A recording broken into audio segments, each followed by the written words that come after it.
This podcast does contain spoilers, so if you're okay with that, listen on. If not, pause the podcast, go watch the movie we're about to talk about, and come on back. All right, sweet.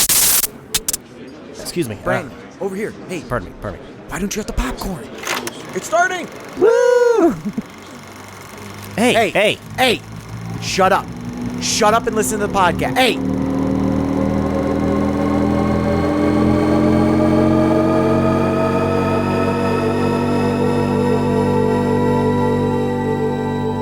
There's a lot out there to see. This is what we watched.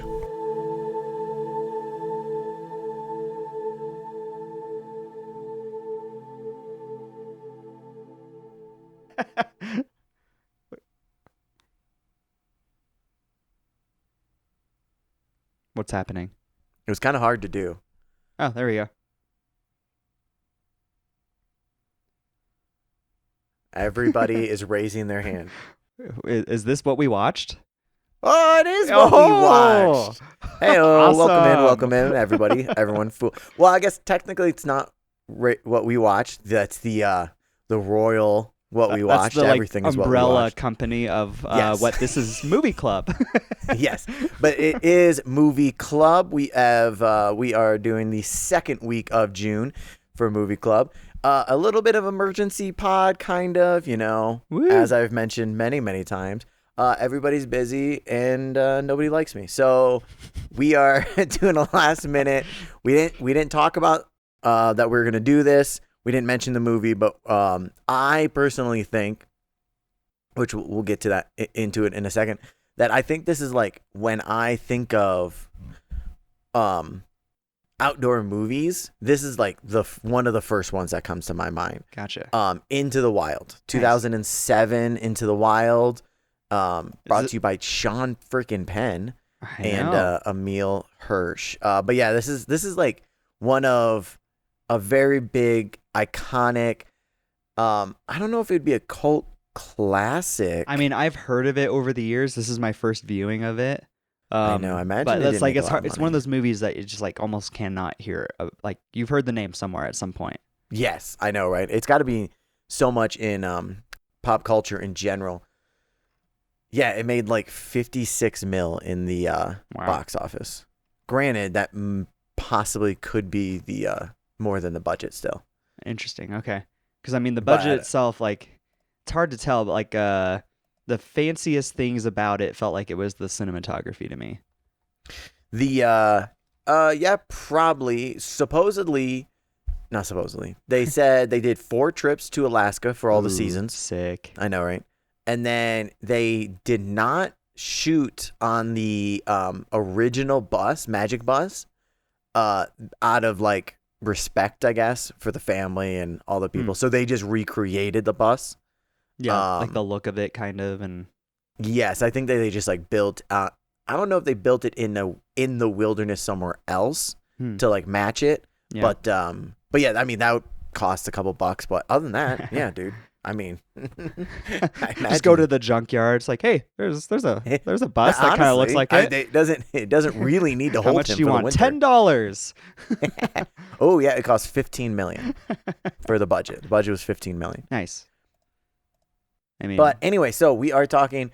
Before that, though, you've been having a bad day today, right, Geoff? I wouldn't say it was necessarily bad, but it was eventful. Was on my way to a shoot that I've had scheduled for a little while now, and as you know, I just saw you at work like yesterday evening. I know. Everything's fine. I get up this morning, have my truck all loaded, ready to go, and it doesn't start. Oof. And it was just like, good thing I was like trying to start it, and I like get there a little early, because then as soon as I had found that out, I was like, called my buddy. I called my buddy. That's like, I'm kind of on the way. There was a lot of fortunate circumstances. I was on the way for him to go to this shoot location. So I was like, hey, my car's not starting and I have all this shit. Are you able to come at least jump me? Yeah, you're fairly important to be there. I have all the cameras, all the lights. Let's just say I have all the equipment. you have the set. Yes. But yeah, so then anyways, How early was it? I was about What to time? leave. It was a 7 a.m. call, so I was about to head out at like think it was like 6:20 or something like Gross. that. Gross. But the shoot was like the location was only like 15-20 minutes from me, so I just wanted to get there early Okay, to that's start not bad. dumping some stuff. You could have walked, bugging people. God. just pulled my truck behind me with all the stuff. What happened to? Well, you had that wagon, that powered fucking wagon thing, didn't you? Powered wagon? I don't know No, about I power. forgot what it was. Powered by me. Yeah. But I'm still correct technically. yeah, it was a lot of stuff though. But then we crammed it all into his tiny Subaru because apparently jumping a battery was not an option. Like I got some electrical back during the jumping process, but it didn't actually like turn over and start. So That's really weird.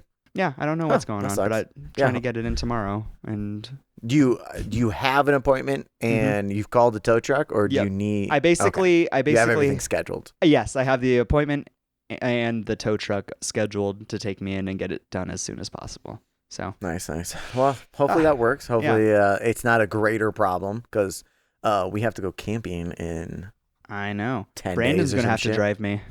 That's depressing if you're relying on Brandon's car to go anywhere. God, that's so funny. Was your shoot outside or was No, it it was all an indoor inside. shoot? Okay, Thankfully, okay. I was because about it to was say, dude, hot as hell outside. hell yeah, today. it was, dude. I was out. I went out today also. It was like 90 something. Yeah. It felt It's awesome. summer. If it's Yeah, officially, it feels like summer. Yeah, especially the disc golf course I went to like down the street has a bunch of sand and a lot of aesthetic like New Mexico, Arizona. So I Ooh, felt like nice. I was walking around in like Arizona or Utah or something like that. Just in this movie, throwing a disc. It was basically you, just minus the disc, right? Of course, totally. Other than I'm not, insane and I wasn't gonna like kill myself. I have a lot of like notes about this dude and like his decision. All right, so making. let's jump in. Let's jump in. We are doing Into the Wild today. I kind of gave a little spiel, but I'm just gonna count this as Matt's pick, second Yeah, pick this is your / first unofficial pick, 'cause second pick for sure. technically next week will be my other pick. So I get back-to-back weeks. Whoop, whoop. Yep. Oh, I don't wanna raise pitched my Matt hand. Swiss Army Man, but he didn't want to go for it. I'm gonna ask you your opinions on the whole thing. I'm gonna ask if you wish we had watched Swiss Army Man. But yeah, I don't know. I think it's a big cult classic. It really like, and we'll get into the movie, how well it's necessarily made. This is not a movie that I think stays around in pop culture and film history and the outdoors community because of how like well the movie is made necessarily. Mm-hmm. It's much more of like the themes and the stories and what they cover and the kind of people that they portray that really latches on to everybody rather than, all the amazing film and acting and this. Not that there wasn't some. Yeah. But it is an interesting thing that latches on story-wise and theme-wise instead. So this is your first time watching it. This is. Yeah. What was your overall thoughts on it? I mean, whoa, hold on. You're fine. What just happened? I understand that was a very confusing question. No. I apologize. I should have gave you prep work. Hey, you're in my notepad. How did I get into this?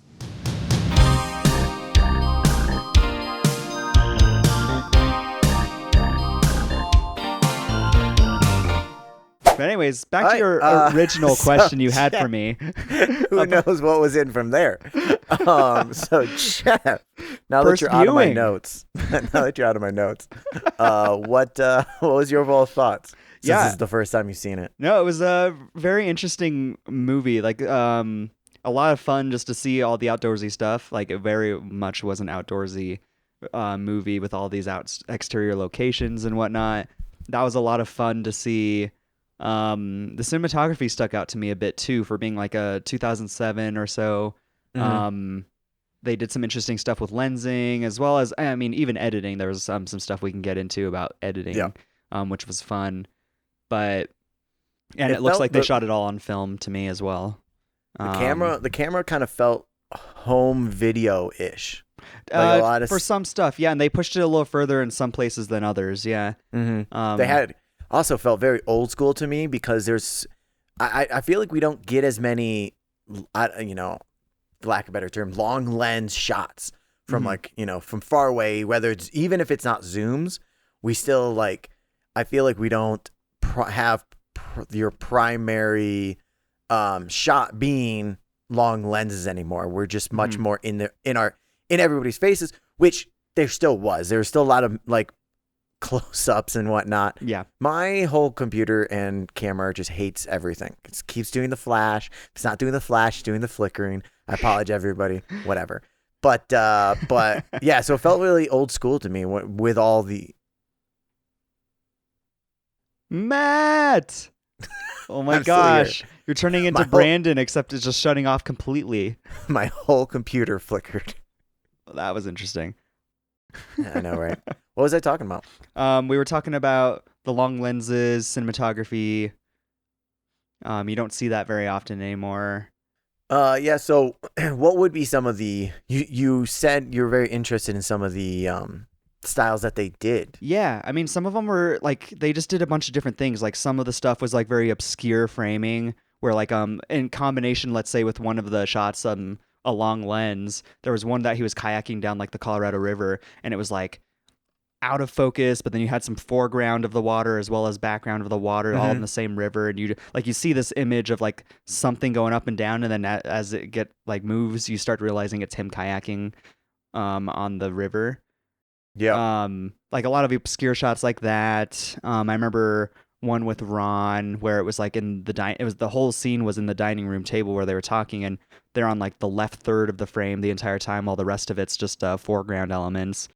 And when he's tripping out towards the end, it's like this really interesting warped vignette of lenses that going on. Like that's why I feel like most of their budget went towards the cameras and lenses, and they were just like, let's go to Alaska. I can see that. Yeah, they did do a lot of flicker's back, Geoff. They did a lot of work to like. It feels like to separate him from everything else. It did the double whammy. It flickered and then it did the the lens flare. You have like a show going on. Oh my god, dude! I'm on the struggle.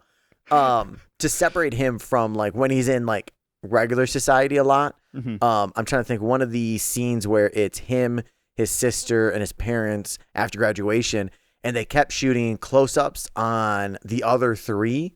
And then they would sprinkle in a close up here and there on Chris, but predominantly they would shoot him not even over the shoulder of the mom. They would shoot like from the next table, and it would include like everybody was in the frame still, and it wasn't just his frame, which I'm assuming to put into to really like express his mindset, which.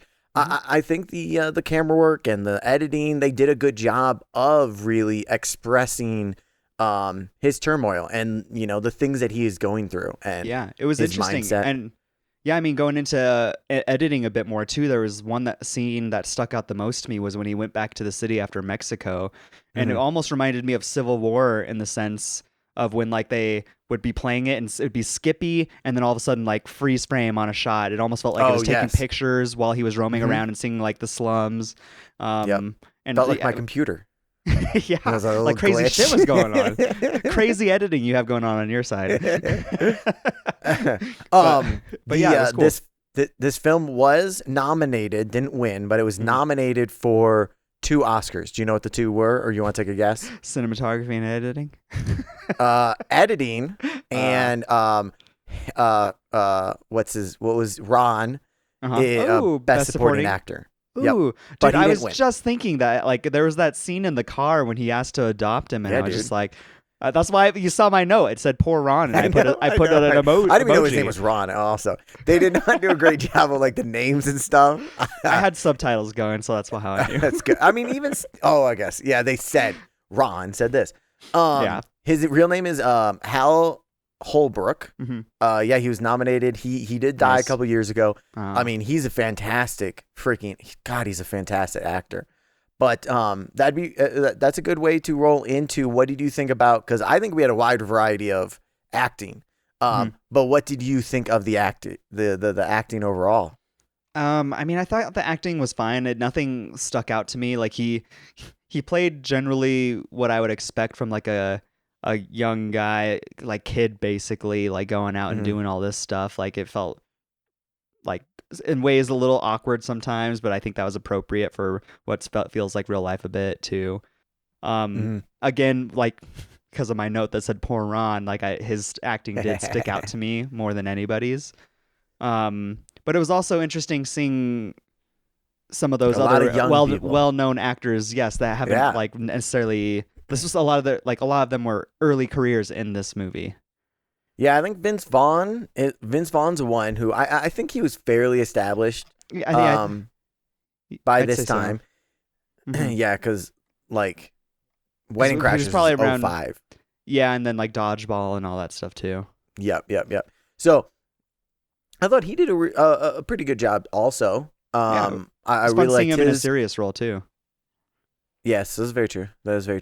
Ron did great. Vince Vaughn, Kristen Stewart barely did anything. I mean, her acting was. I will say, this being my first viewing of this film, and then seeing her as like this might have been one of her first things, as far as I know. I think so. I'm gonna look it up right now, but I'm pretty sure it's pretty damn early. Yeah, but she still had like a lot of her same mannerisms that I've seen in all of her movies, like brushing her hair back, the little like mouth smile thing. Like she definitely has like a style that is hers, which is really interesting. Yeah, she definitely has a style, and I mean this is one of the roles where she is well cast.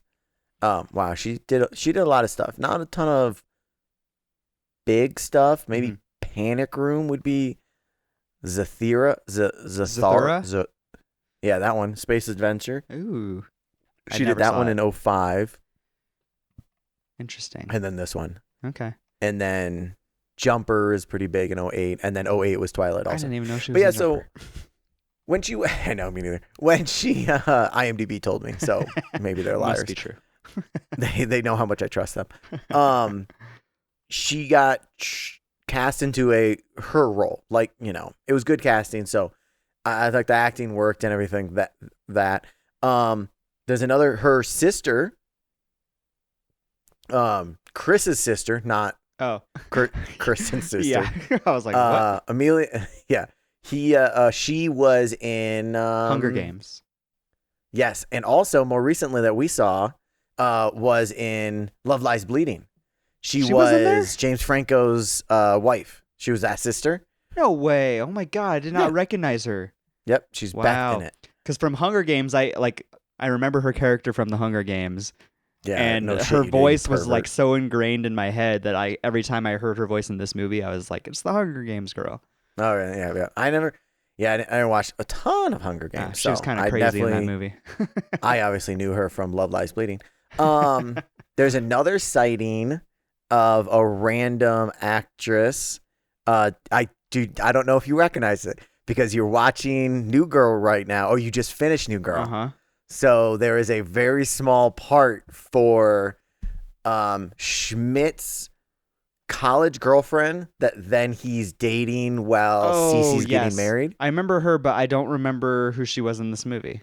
She was the manager at Burger King, where she was like, hey, you're doing a great job. I really want to get you money for Alaska, but you're going to need to put socks on. Nice. That's funny. There's a huge cast list in this. Dude, wow. I'm not done. Also, there's I saw Zach Galifianakis. I was going to say, I saw his name on the poster. It's the weirdest. It's like they were trying to hide him. I don't understand it. Where was he? He was Kevin, hiding him and then put his name on the poster. He was the guy that they he asked about like skinning animals. Yeah, that's Galifianakis, which I don't understand. They had his hat down, big old beard. They really felt like they were trying to cover up his face for some reason. Interesting. He's the one that gave him that note that was just like, it's like, if the flies get on it, it's done. Right? Yes, basically. I know, right? That was the most important one. Flies start getting on all those maggots. Apparently, none of the lines he said were written. Like his character didn't have any lines in the original script. Those are all just ad-libbed. Who? Apparently. Zach Galifianakis? Yes. Kevin. That's easier. Yes. Let's see, what else is there? There's also the guy they casted a couple real life people also. That weird dude talking about the Salvation Mountain. You know, he's like, oh, I really believe in love. Oh yeah. Uh-huh. Yeah, that's the real guy. Okay. So he played himself Nice. like a weirdo. No offense.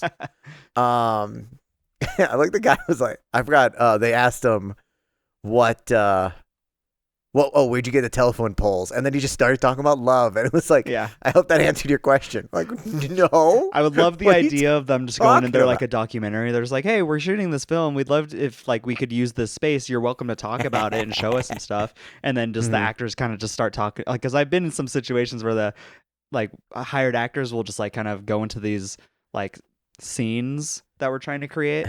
And then they just start talking with the people that are actually doing, say, their work or something or other. Oh, really? And then they just kind of go along with it. Like, Just go on. Yeah. It's smart. I imagine that's what they had to have done that. yeah. And then His- he's like, come his on, let's go acting- put our hands in this goop over here.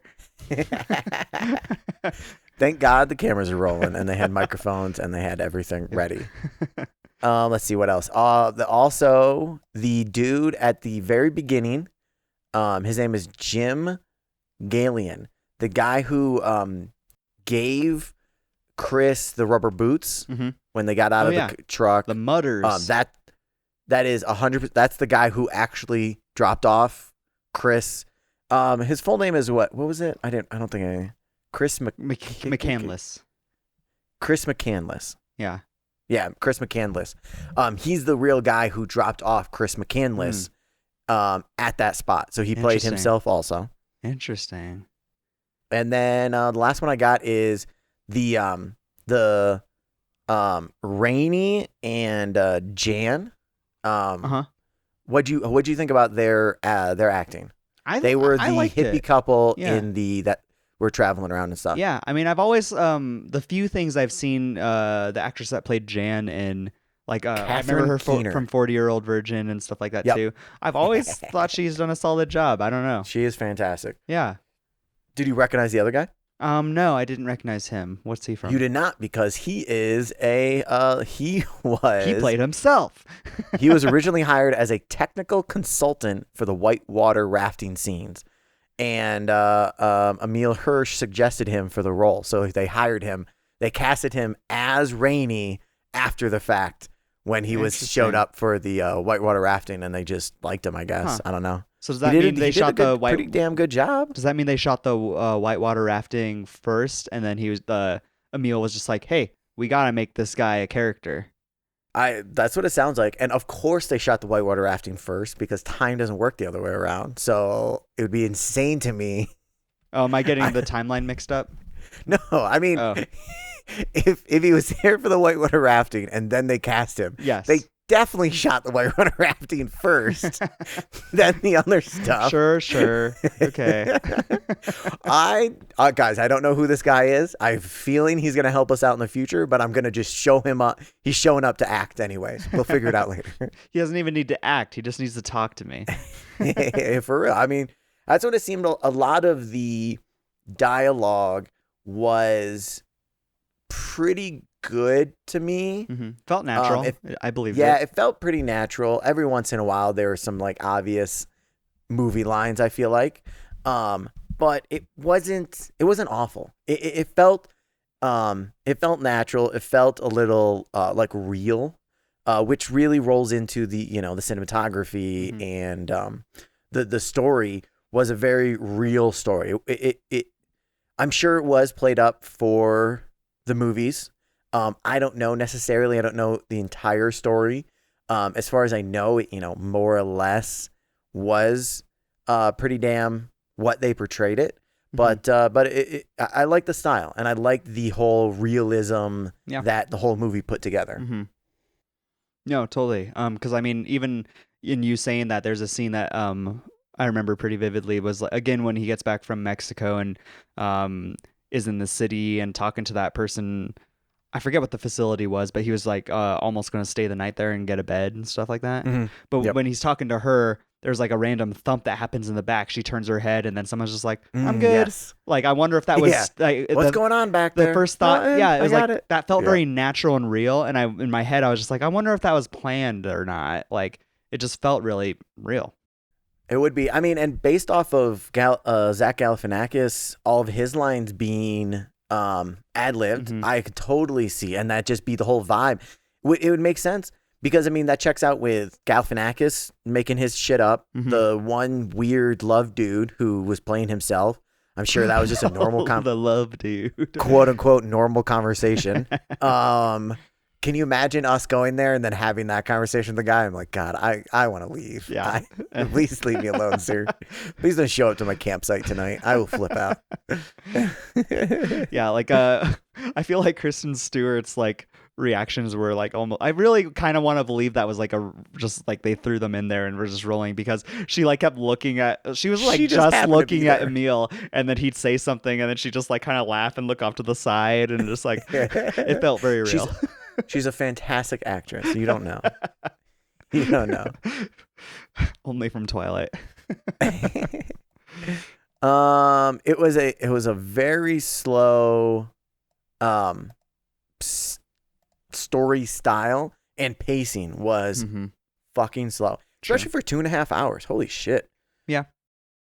But it was also, I don't know, for me it felt different just because it was a first viewing, so I was just like that's true, taking in, soaking it all in. Yeah, I guess when I watch it, I kind of like watch with milestones. All right, this is when this happens. Yeah, this is like when you that knew happens. what was supposed to be coming for sure. More or less. I mean, it's been a minute. It's been a minute okay. since I've seen Gotcha. it. But this is not one I watch on the reg. In my mind, it just lives in my mind because it's more of a mindset. Like, well, let's talk about the whole, because it's based on a true story. Chris McCandless. That one. Not candles, candleless. Chris McDonald's. Yeah, he really graduated from college and then basically, disappeared. He graduated in 1990, and then he drove across the country in his shitty car without car insurance, without a license, with expired tags. And then his car broke down. I want to say it was somewhere in Colorado. Oh, and then I think he hitchhiked to Arizona, but then he bounced around until he eventually made it to Alaska in 1992. So like two years later, April of 1992, he walked out into Alaska. And then he supposedly, once he found the bus, which thank God he found the bus. Yeah. That fucker would have been dead in a week if he didn't find that bus. He lived 117 days, I think. Okay. 114-ish days, a little over 100 days, and then died of what, the speculation is starvation. Yeah. Whether he accidentally poisoned himself or not, they deemed it, starvation. Yeah. I mean, yeah, dude, I don't know.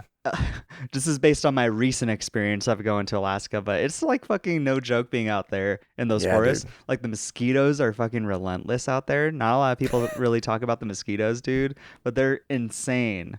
Have you seen videos about mosquitoes? I just like this guy starving to death and Geoff going, yeah, but the mosquitoes. Dude, you should see some of the footage that I shot while I was out there. You'd see me start a roll, and you'd see mosquitoes in the foreground just like buzzing around. And then I'd be holding the roll, and then all of a sudden before I cut, you just see me shake. Because like I start rolling, and then I start feeling a mosquito there. Yeah, mosquito there. Mosquito there. Everywhere. Mosquito there. Yeah, gross. It's insane. And that was during the nice portion of the year in the summer. Dude, so that was poor storytelling. They did not explore the mosquito angle of Alaska, which they really should have. Yeah. Well, that takes me on to I'll jump on the moose thing too. I have some things that I just need to say about this dude. Yeah, go nuts, man. Like, he saw a moose, and and I don't know in what world he kills that moose with one shot with the gun that he has, because that is like, if I saw a moose, I wouldn't be going for that thing with what I had. When he shoots him, I'm like, what are you doing? I know, In what you're gonna world get do you wrecked. think you're keeping that meat? Well, that too. That's the second thing I want to follow on. I was just Yeah.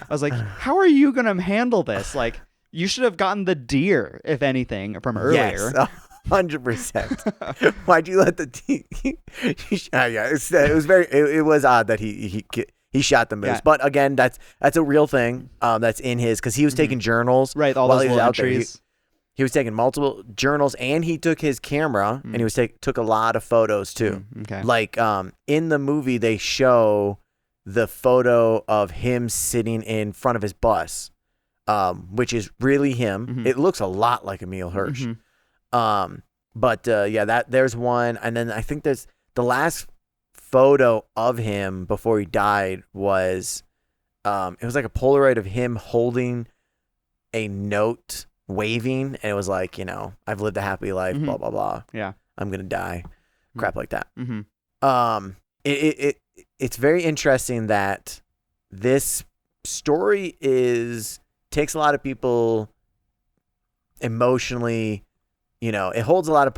I don't know how to say this. A lot of people love this and think of this as a inspiring or something. Inspiring love story. A lot of people have tried. In 2020, they took the bus out.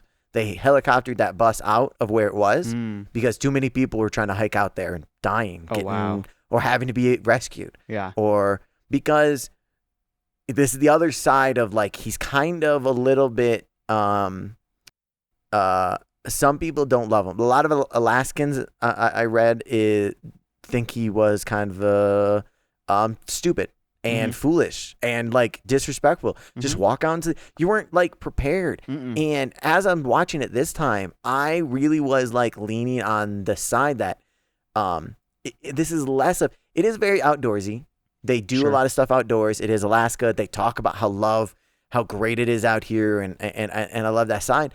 But it's not so much of, I want to go into the wilderness because I love the wilderness, or I love, being outside and surviving on my own and stuff. It felt much more like a mentally unstable kid in a horrible life and super depressed and just trying to find himself. And his ass just walked into the desert and committed suicide. He didn't actually kill himself, blah, blah, blah. But dude, you walk down to the wilderness of Alaska with no food, which he's no never training, been to before, no equipment. God, dude. Yeah. It's, well, I mean, it's the first thing that stuck out to me on that subject was when you were talking about earlier when he ditched his car. I was just like, oh, cool. Let's just ditch that car in the middle of this fucking area. And then he walked away burning his cash and just walked away from it. And this was in Arizona, dude. It's like you don't just let things burn and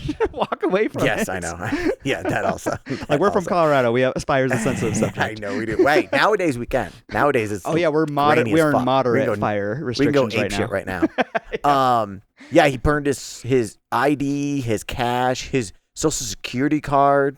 Yeah. It was very much of more of a pie in the sky kid that is just lost, which I think also speaks to people.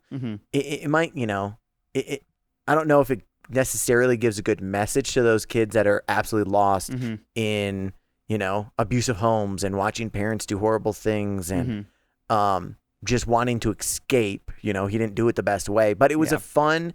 And I thought they did fantastic of we went on the adventure with him. Yeah. And it was a little bit of a, coming of age thing too. Yeah.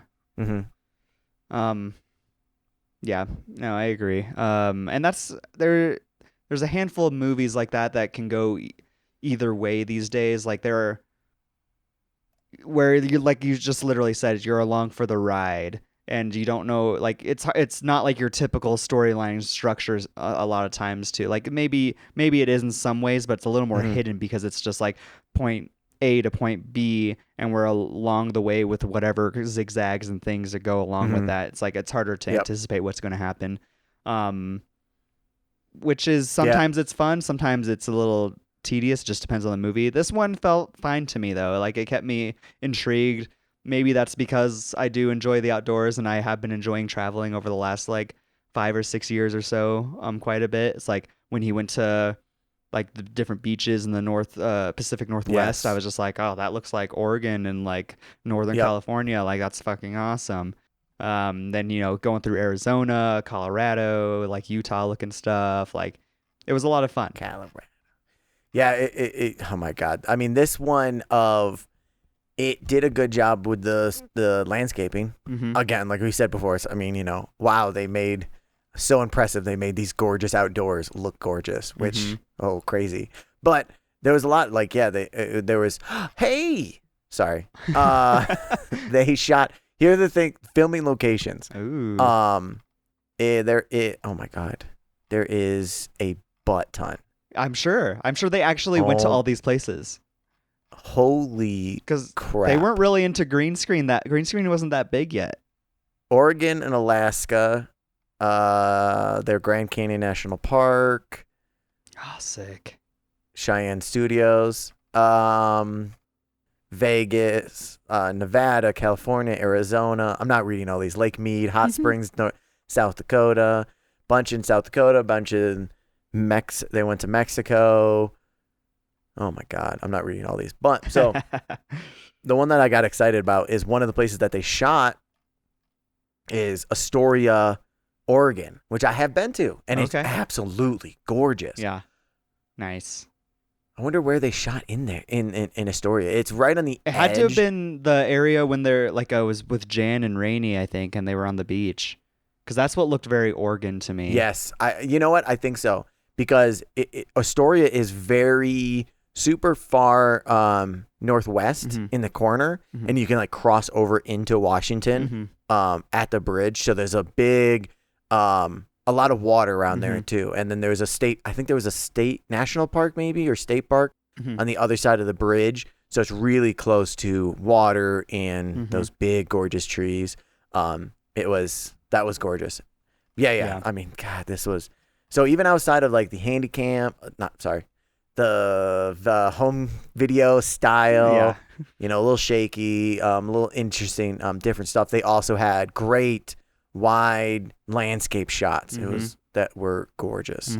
Like you were saying about the story, sometimes it can be confusing because they did do basically two running storylines and they would jump back into the past. Yes. Yeah, totally. Which I thought they did a good job, and this kind of will go along with challengers to me, is I'm okay with this story because this story style and editing style, because this is they kept it in order kind of, where it was like we had the two different starting points of the two different storylines, and then it was moving forward at the same not necessarily the same pace, but it was always moving forward of where we were last in the other one. So we jumped back and forth, but you knew where you were kind of. Yeah, no, I mean, they did it in a way that made sense, right? Like they started with the present, where he was like starting to just go up into the Alaska wilderness. Yep.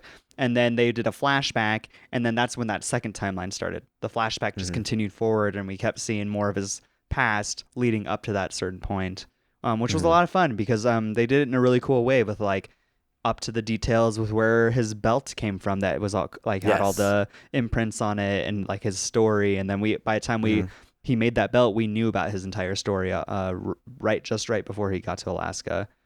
So they did it really good. The belt is all movie prop, that belt. Movie prop, that moose, that moose head. They did you can hang it next to all your other monsters and creatures that you have. I saw when he was carrying it, I was like, movie prop. Yeah, no way it's that light. They used a belt very interesting. They kind of it was a meter of his health. Yeah, totally. When it was getting skinnier and skinnier, like worrisome skinny, and then at some point, then he started plumping back out when there was food. I thought that was pretty creative. Yeah. How'd you feel about the beginning? Because I wrote down, for someone who doesn't know what the story is, they don't give you any information early. It's a while before there's real dialogue and information. I mean, the poem is the most information. It tells us a lot about family and what his mindset and where he is and stuff. But up until then, they didn't tell you shit. Yeah, I mean, it all seemed fine and made sense to me. Like you could tell that he had a troubled life at home. or at least maybe like we didn't know further details that early in the movie yet, but you could tell that he wasn't comfortable with it, and like just that lifestyle, and wasn't attached to like monetary value or anything like that. So all that made sense to me. Trying to think of what else. It played out fine as far as I can tell. Like I was there for the ride, and I was taking all that information in. You didn't get too lost. Not necessarily. No. That's good. Yeah.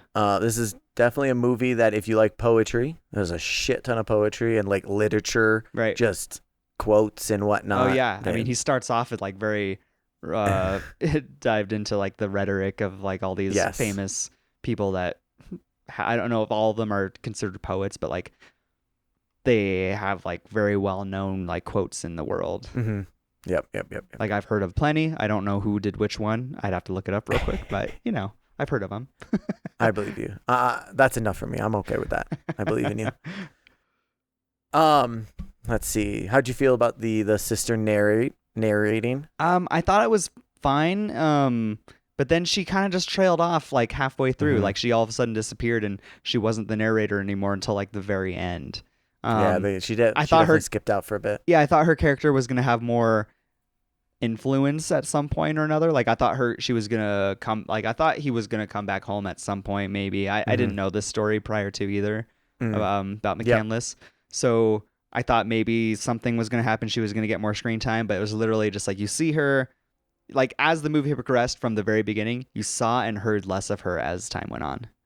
This is true. Yeah, I wonder if they're trying to like get him farther away from his old life. You know, we watched this clean cut family man at the beginning of the movie, and by the end, we're down to he's alone in the wilderness, really far away from civilization. Yeah. So yeah. But I agree with you. They you. used her character very interestingly in a midway point though, where she maybe not quite midway, maybe like a third of the way through, but she mentions that like why didn't he call? Like he could have like hung up if it wasn't me or something like that. And then that was basically the end of it. Like it kind of makes you feel bad for her and kind of like you see the situation where he gives the older dude that quarter or whatever. But at that point I was kind of just thinking like, this guy's just looking for excuses not to like reconnect with his home and his family and loved ones and stuff. So that's why kind of when you look into it, when you look at it in the terms of like he was, frankly, if this wasn't a driven kid, he'd be a homeless, in a city somewhere. But he was smart enough and he was driven enough and he was motivated enough that he was able to get jobs and bounce around and had some motivation. But it's why it was less of I love the wilderness and I want to live in the wilderness and you guys can't stop me from disappearing into the woods, to I just have to I don't feel at home anywhere. I don't feel like I should be in the society, so I'm going to remove myself from everything, even the people who love me, that actually, matter to me, which I met a bunch on the way too, I still left all of them because for whatever the hell's in his head, he just decided, you know what, it doesn't matter anymore. Yeah, and it's interesting now that you said that, it kind of like pointed out something to me, to the fact that as his timeline progresses, the relationships he makes with people get stronger and stronger, because like it starts with his sister, like, which was like normal, whatever, and then you meet Jan and Rainey, and he does come back to them at a certain point when like their relationship is even getting more established and better. But then it like climaxes with Ron's character when he's literally. You trying to say they did stuff? Wow, man. Oh my! I didn't say shit. Climax. But the most powerful moment was with this relationship. Ron exploded his emotions onto him. Yeah, ding dong. Yeah, ding dong. They did that outside. We could have done that. Yeah, ding dong. Sorry, you're good. But no, like that relationship was probably too far. Was probably the most powerful. Like he was literally asking to adopt this dude. He did like. Yeah, for real. And he basically turned him down, and he turned down everybody at some point or another. Yep. Many people reached out to help, to love, to comfort, and he still time and time again, pulled back and just decided, you know what? I don't belong here. And then he just went out into, and it's depressing that he was coming back.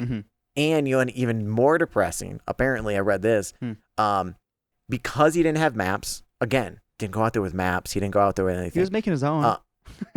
Shut up. He was here, apparently where he tried to cross and then got fucked up and really like everything fell apart after that. Well, relative, he was starving going into that, but he fell into the water, couldn't cross it.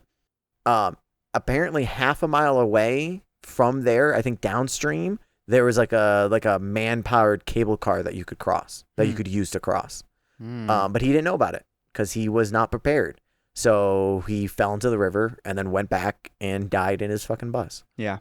Damn. Which I don't know if they called it the magic bus before he got there. I don't know if he called it the magic bus. Maybe he did. Maybe he watched a lot of, what was that teacher? Magic School Bus. Yeah, Magic School Bus. Yeah, I kept Miss thinking Frizzle. that every time. Hell yeah. You didn't have a real childhood, so I never know if I can reference those God, I don't know why, those TV shows and stuff, because you didn't watch any like Disney. But that was, couldn't even begin to tell you what network that was on, the Magic School Bus. Oh, God, whatever one I was watching all the kids stuff on. PBS? Maybe it was PBS. Oh, I bet you it was PBS. Yeah, because Arthur was soon after probably, and Arthur. Magic School Bus. How many episodes do you think there was?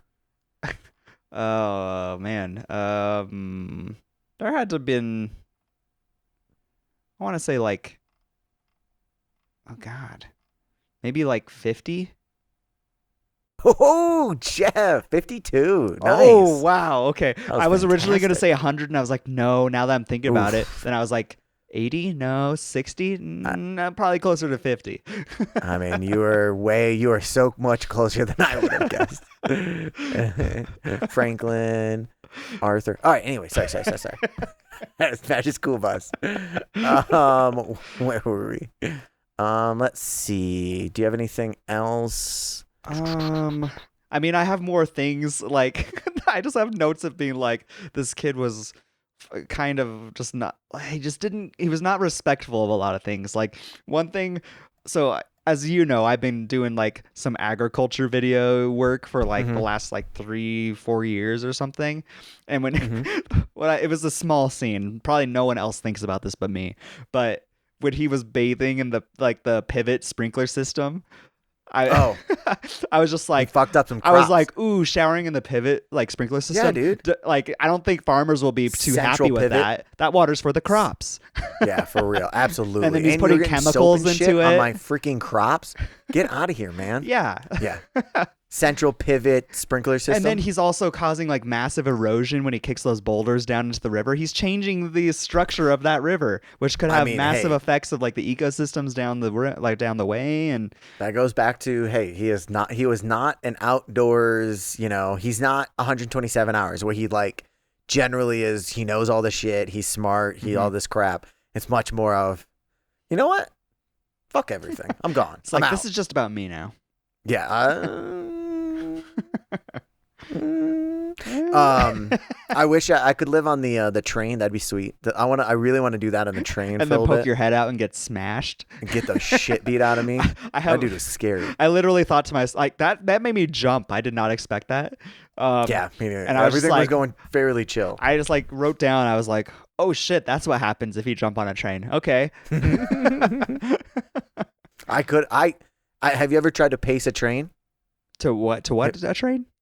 Yeah. Okay. So multiple times I've been near trains. Okay. Yeah, you live by them. Well, yes, that was also okay. Okay. Yes, it's that way. No, was it when we were in Des Moines and I got really drunk when we went to the rodeo and I was unplugging the railroad crossing thing? Did you know it's just like an XLR? That's all the cable was. I assumed it would be something proprietary cable. It was, anyways. But when I was drunk, I was trying to pace the train. I absolutely could have got on it if I wanted to. Pace the train? Does that mean just like keeping up speed with it? Like run next to it. Okay. Gotcha. Keep pace, and then you grab onto it. Yeah. You don't want to just stand there and put your arm out and the train goes by and you just grab it and get dragged along. Your arm would just stay with it, probably. That would be hilarious. Painful, but hilarious. Okay, so you were one of those people that kind of ran around trains and stuff and forget about the dangers. It's fine. Don't get under it. It's fine. I'm not Trains that aren't drunk. that dangerous. I was also running around gas stations, and I was running around the freaking rodeo being a jackass because I was like, oh, this is so horrible. And then they had a concert after, and the song that they played in between the rodeo and the concert was the Jurassic Park theme. It was the weirdest, one of the weirdest nights of my life, but we don't have time to get into it. Interesting. I was super drunk at the You're like, is this really happening right now?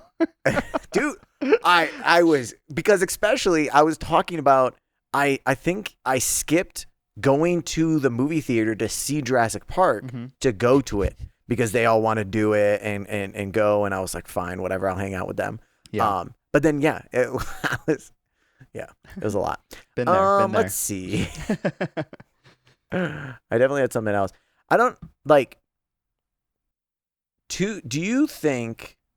I'm always fascinated by these directors that are not necessarily one and done, but they only have like one big one. Like Sean Penn directed this. Yeah. He does not have a lot of directing credits, or even like, let me phrase this. He doesn't have a lot of good directing credits other than this. Yeah. Well, I wonder if it was like just one of those movies that he was just like, man, I'd really like to play this character, but maybe I really like this story. I'll turn it into something and kind of like direct it as if I would have been that character kind of thing. I don't know. Like I don't know. Almost like a voyeuristic point of view of like because like the last thing I saw him in was the Walter Mitty movie with Ben Stiller. Yeah, I was thinking about doing that one. The something fantastic, something adventures of Walter Mitty. Yeah, something like that. Life and Adventure of Walter Mitty. I keep wanting to say The Sweet Life, but I know that's not right. Sweet Life of Walter Mitty. Of Zach and Cody. The Adventures of Zach and Cody. But yeah, I don't know. Like, and this kind of goes into, I think, that I've been saying for a while about, everyone goes, oh, I wish we had another sequel to this or sequel to that. Oh, if only there was another Dark Knight, with Heath Ledger. I think quite often, and like more than people want to admit, there's sometimes, God, shut up, camera. There's just sometimes that everything melds perfectly.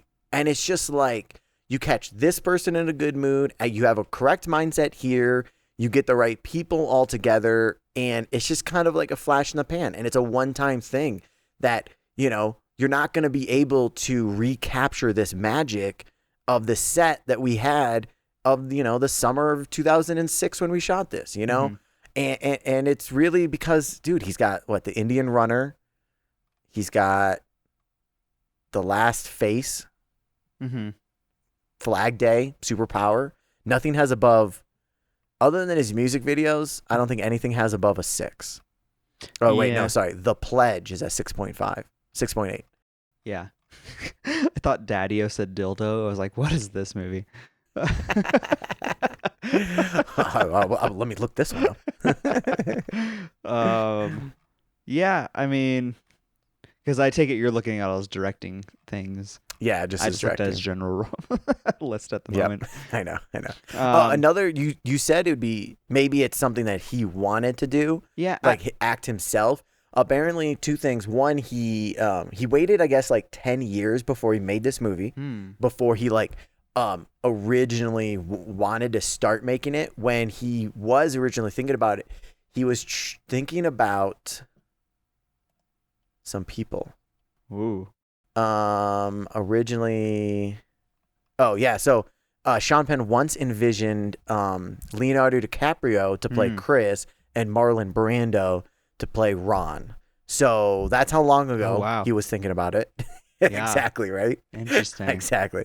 So he thought about it for a long time, and maybe that's what it is. Maybe it's just like this one has been his kind of passion project, maybe his first one that he thought about forever. Yeah. Another one that apparently at one point, Chris was going to be played by Shia LaBeouf.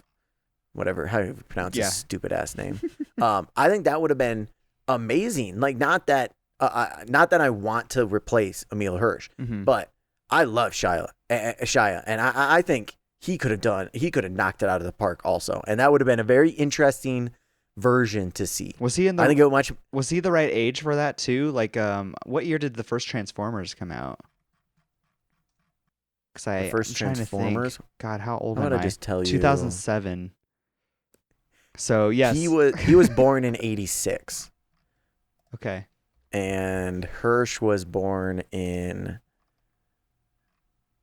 85. So he's 1 year younger than Emile Hirsch. So yeah, he was in the right age range. Yeah, I think he would have killed it. We would have gotten, I'm sure we would have gotten a lot more of a manic Chris than Emile did. Yeah, but Emile Hirsch. I thought Shia LaBeouf always that way? Like, I didn't really start realizing that he was that way until he, 2010s maybe or something.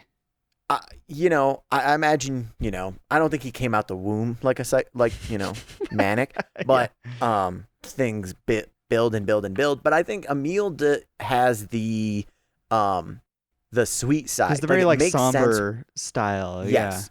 Yeah. And Shia LaBeouf. I'm not even gonna say it. Fuck it. Shia has much of a. I just don't see him in a lot of roles that he is that quiet, calm, sweet kid necessarily. He's very energetic. Yes, right. Which I think him in the wild, we would have gotten maybe a better version of him in the wild, but a worse version of him interacting with people. Right. So I did really like the Emile Hirsch interaction with people, and it makes sense to me that people, fell in love with him on the road and as they were going, of how much they liked him, because he did a fantastic job. We didn't really talk about it in the acting, but I think Hal Holbrook, Ron, did a fantastic job, but Emile did a fuck ton of heavy lifting, and quite literally seen in and seen out. I think he did fantastic. Dude, oh my God, that was horrible. Be brutal. I was like, bro, just go take your ticket. Get over it. Jesus. Or send your kayak down the river and just bail, dude. I don't know. Just flip over. Apparently they were looking for him for a long time. That's what they said. Because they were getting a lot of reports about him. Interesting. Because people were concerned about him going through busy and dangerous rafts without safety gear. Yeah. Well, in what world is someone afraid of water doing that? I know. Like, I don't want to do that. I think you should have put afraid of water. I know. Quotations. For sure. Yeah. Oh my God. Quote unquote afraid of water. All right. Yeah, you got more? Oh, I mean, I was going to say, I'm looking at the technical specs, and so they definitely did shoot it all in film. I don't know if you remember from the CFS days, but there was an Aton 35 film camera. That was one of the film cameras they had in the CFS cage. Yeah, totally. They let me touch those. But they used a mix of Zeiss, Ingenue, and Canon lenses. All great choices. And then they had RE cams as well. So they changed up some film cameras, which I feel like for film makes sense when you're rigging it on the side of a train for a ton of those shots, or putting it in the water. It's kind of like how, say for the set of cameras I have, the A7S III camera that I'm using right here is my small body camera that I will take into a cave or something and hold it over water, versus the red camera that I have now. I'm not bringing that out into all these crazy situations and shit. So oh guys, I have a red. I don't know if anybody oh did you bring it up? Oh, I guess I'll bring it up. Oh guys, I'm only bringing it up because you brought it up. In case anybody wants to hire me. I'm way too busy. I didn't say that. No, maybe hire me after my truck gets fixed. We're gonna need to buying a whole new truck. That would be so messed up. I'll trade my camera for the new truck, please. That'd be. Hey, there's a extra vehicle in my garage if you want it. It doesn't work, but I'm sure you could take it off Kyle's hands. Is it literally just sitting there? Yeah. Oh yeah. Oh, nice. About to roll that shit out and just get it towed. Scratch off all the fucking VIN numbers and whatnot. Oh man. Ooh, one other thing I wanted to bring up. Do you remember the weird, like super slow motion, like it was either out of focus or very low resolution, like shower. He was like showering or something. Like he was just like shaking his head and water was flying everywhere. But it was like, it's like it had to have been like 120, 240 frames. Like, I think so. Like it was very, very interesting. That was like the only shot I saw in like that sort of slow motion style, but it reminded me of Baywatch, just like the slow motion for the sake of slow motion. Wilderness watch. He was running into the forest to kill a deer. Yeah. He definitely did. We had some slow motion here and there. Yeah. They just tried and did a lot of things, which was interesting. I was gonna say they did do a lot of a good amount of like experimental stuff that you wouldn't necessarily like we were talking about the glitching in the city. Mm-hmm. It's generally not a thing that you'd be like, oh, let's do this style. Right. Especially for I editing film. It's like interesting. It's a different mindset me thinking about film now. That is very true. I didn't register that until you said it. Mm-hmm. They were editing on film also. Mm-hmm. Yeah, there's no way Sean Penn like converted it to digital then edited it. Sean Penn seems too intense for that. Yeah. Sean Penn to me is the dude from the Walter Mitty movie. Oh, you think? Interesting. Yeah, I don't know. I haven't seen any of his older stuff or anything. So to me, he's this like rugged dude that's just like, sometimes I don't take the shot. Yeah. Which I agree with that. That is a little bit of a think sidebar, but me as a photographer, I'm taking that fucking shot. Absolutely. And then I will appreciate the moment. I hate it when the people are like, oh, look at all these kids taking photos. It took 2 seconds. And you know what? I'm now going to remember it. It's not like I close my eyes and the only time I open them is to take a photo and then I sprint away from it. Same thing with a solar eclipse that happened this year. It's like, oh my God, there was only like 7 minutes of that totality, but I was taking shots. And then I stopped and then looked at it once I felt like I had the shot. Yeah. And then when I'm sitting on a plane at some point, I will be looking at photos and videos and reminiscing because I have both experiences. And you old fucks will be staring at the back of the chair being like, oh, God, I need to experience my day. Assholes. I'm pretty sure I saw that. But Sean Penn's cool. We think of him as that. Still a good line, though. Sometimes I don't even take the photo. Yeah. It's like that's cool for you, dude, but I would take that photo of that snow leopard. I also haven't seen that movie. So you in my mind, that? No, I haven't. That's all I know about it. Oh, you need to see it. I do. Hey, I agree with that. Does that count as war? Look good. Okay, so let's roll into ratings. Okay. Unless you have anything else. No. I think I'm content. Heard. Let's see. Oh, I guess I was gonna say, do you want to go first? But I guess I have to. Yeah, it's your unofficial choice, so you should unofficially go first. Unofficial choice. All right. Let's see. It's movie time. That will never change. Let's see. Look at you getting fancy here. Screen sharing. Fancy. All right, let me see. Fancy. Really do enjoy this. I don't. It's definitely not in the 9s for me. I believe it's going to be in the 8s for me. Okay. I think it's the low 8s-ish. I'm hoping I can see something. When I'm looking at my list of stuff, I think I'm going to put it along the lines of like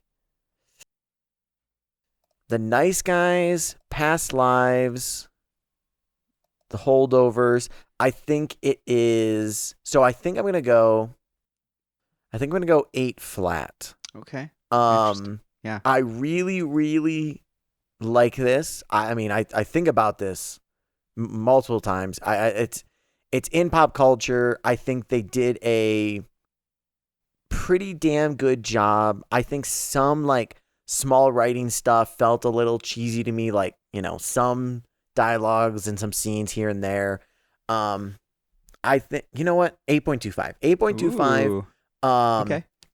I like when they put, non-actors in it real people there. I know I'm making fun of that love guy, but I like when they do that. It gives you that genuine, they might not be the greatest actors of all time and give you the best performance, but it gives you realism, which is what this movie was. This movie was like a very grand adventure, whether, it was the smartest adventure or not, or, he should have done it, he shouldn't have done it.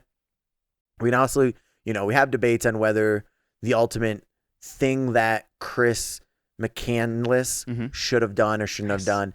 But in terms of entertaining me and the movie, it was a long movie and a slow pacing, but I maybe got bored like once, maybe, check the time once, maybe twice max, but it kept me entertained. I liked the choices they made. I liked the acting, I think, like we said, Ron knocked it out. Yep. Hal knocked it out. I thought Emile knocked it out. So I'm going to go with 8.25. Yeah, 8.25. Nice. Okay. Yeah. And this, like, how many viewings is this for you? Like, would this be like in the handful range? Probably like third or fourth. Okay, so single handful. In my mind, honestly, I would say 3. 3 would be this would probably be my third. Interesting. Okay. Cool. Yeah, I mean, I'm in the similar range as you, but just more shifted towards what my ratings are, because I'm literally looking at my list of ratings, and you rated it very similarly to and close to like how you felt about like The Fall Guy and some other ones like that. Yep. Going a little above. Yeah, and for the I should probably rewatch this movie because of what was happening these past couple of days for me between prepping for a shoot and then trying to go to the shoot and then have like everything. Like I had to watch it in segments. But overall, I thought it was a good and solid movie. I do like these kinds of storylines, but it's for some reason it didn't hit home for me in the sense of like I need to watch this again someday or recommend it to people. So it's more falling along the lines to me in a 7.5.